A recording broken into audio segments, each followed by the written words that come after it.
স্বাগতম সবাইকে মমের পক্ষ থেকে। হ্যালো ভিউয়ার্স, আজকে আমরা রান্না করে দেখাবো হচ্ছে গরুর মাংসের মাথা, যেটা গরুর মাথা ওইটা রান্না করে দেখাবো। তো আমি সব কিছু গরুর মাংস সব ধুয়ে টুয়ে সব রেডি করে নিয়েছি এবং সব কিছু কেটে নিয়েছি। এখানে পেঁয়াজ আছে, কাঁচামরিচ আছে, তারপর এখানে আছে হচ্ছে লবণ, তারপর এখানে আছে লং, এলাচি, তারপর হচ্ছে গোলমরিচ, তারপর হচ্ছে দারচিনি, তারপর এটা হচ্ছে তেজপাতা আছে, তারপর এখানে আছে আদা রসুন আর মিক্স করা মশলা, মরিচ, হলুদ এবং ধনিয়া, আর এখানে আছে সরিষার তেল। সো আমি এটা যেহেতু প্রথমে ধুয়ে নিচ্ছি, আমি এখানে সব আস্তে আস্তে দিয়ে দিব। এটাকে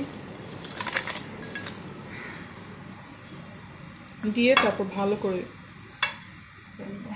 লবণ নিচ্ছি এখানে, আপনারা যতটুকু করে নিতে পারেন। আর হচ্ছে এখানে 4টা কাঁচামরিচ নিছি, আর হচ্ছে লং 4টা নিছি, এলাচি 4টা নিছি, গোলমরিচ 4টা নিছি। আপনারা চাইলে একটু যদি বেশি দিতে চান 5টা দিতে পারেন হাইস্ট। এখানে হচ্ছে 2 কেজি গরুর মাংস।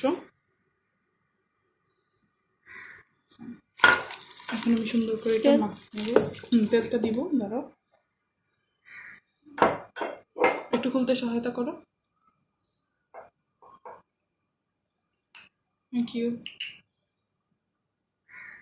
আমার বোন আমাকে সাহায্য করছে কাজে, ও ক্যামেরা করছে। এখানে হচ্ছে চর্বি, মাথার মাংসে একটু চর্বি থাকে, তো এর জন্য হচ্ছে যে আমি তেলটা কম দিলাম, কারণ চর্বিতে আপনারা সবাই জানেন তেল উঠে যায়। সো তেলটা একটু কম দিলেই মনে হয় ভালো। আর সরিষার তেল এমনিও কম দিলে অনেক মশলা অনেক ভালো মতো হয়ে যায়, তেল অনেক উঠে যায়। ভালো করে মাখায় নিব। সবচেয়ে বেস্ট হচ্ছে মাখায় যদি 5 মিনিট রাখা যায় বা 10 মিনিট যদি রাখা যায়, তাহলে অনেক ভালো মতো মশলাটা মিক্স হয়।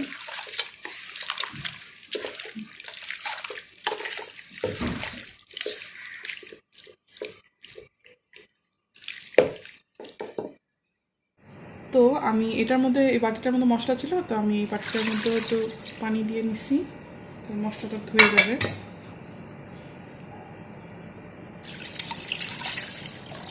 দিয়ে দিলাম,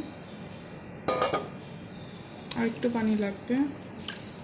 তো এটা হচ্ছে একটু, রান্নাটা আমি বসিয়ে দিয়েছি জোর জালে। এখন আমি অন্যান্য কাজ, যেমন হচ্ছে আলু ভেজে নিব।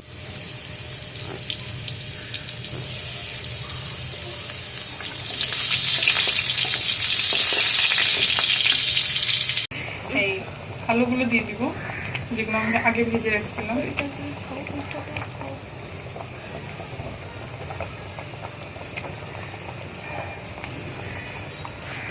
আলুটা দিয়ে আবার ঢেকে দিব।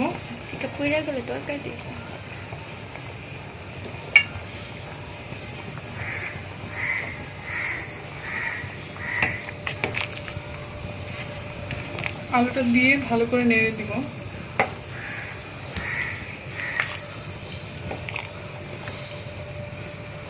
পুরো 2 ঘন্টা রাখার পর আমার গরুর মাংসটা হয়ে গেছে। এখন আমি এটা সার্ভ করে ফেলবো।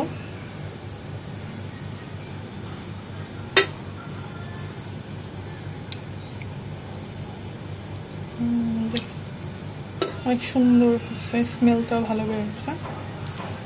তো আপনাদের যদি আমার ভিডিওটা ভালো লেগে থাকে, প্লিজ আমার চ্যানেলটি সাবস্ক্রাইব করুন এবং আপনাদের অপিনিয়নগুলো কমেন্টের মাধ্যমে জানান। Thank you very much for watching. অনেক ধন্যবাদ। I am